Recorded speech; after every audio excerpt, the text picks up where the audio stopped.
What's up, everybody? One question that I get a lot of times from my clients is what grip should I use when it comes to bench pressing? This one hurts my shoulder. This one feels like it's too wide and I can't get enough power. So let's go over the different bench press grips and the benefits that they all have. So the first grip let's talk about is going to be close grip. Technically, anything that is closer in than your standard bench press grip is going to be considered a close grip. But the way that I like to coach my clients how to do it is like this. You're going to come under the bar. This is a standard Olympic style power bar. What you're going to do is I put one finger on the smooth and the rest of my fingers are going to be on the knurling. This way, you're going to be able to not only bench, but you're going to be able to push that range of motion on your shoulders, but you're really going to load up your triceps. Now, let's talk about wide grip. Again, similar to the close grip, anything outside of your normal bench press is going to be considered wide. So here's how I coach my clients how to do it. You're going to go pointer finger on the ring.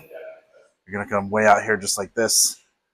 And you're going to come down. You're going to notice it's a lot shorter of a range of motion, but you're getting a lot more chest involved in that. And it takes a lot of the triceps out of it. When it comes to wide grip bench press, if you're trying to develop a bigger chest, that's going to be a good thing to go to.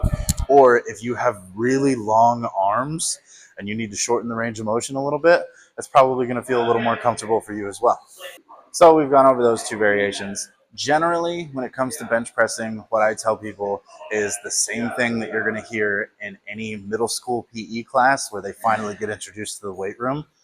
Try with your pinkies on the ring first, because that's usually going to be right about shoulder width apart for most people. You're not coming way out here. You're not caving anything way in.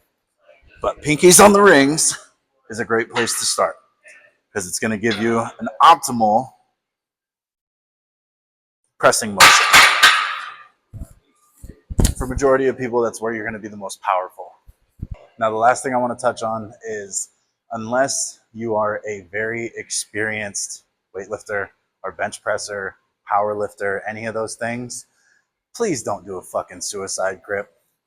For those of you that don't know what I'm talking about, it looks like this.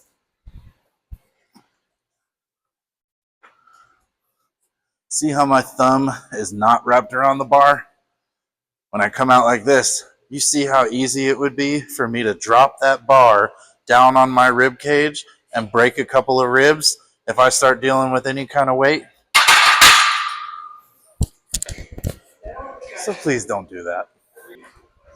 So now you know all the benefits of the different grips of bench pressing and hopefully what not to do.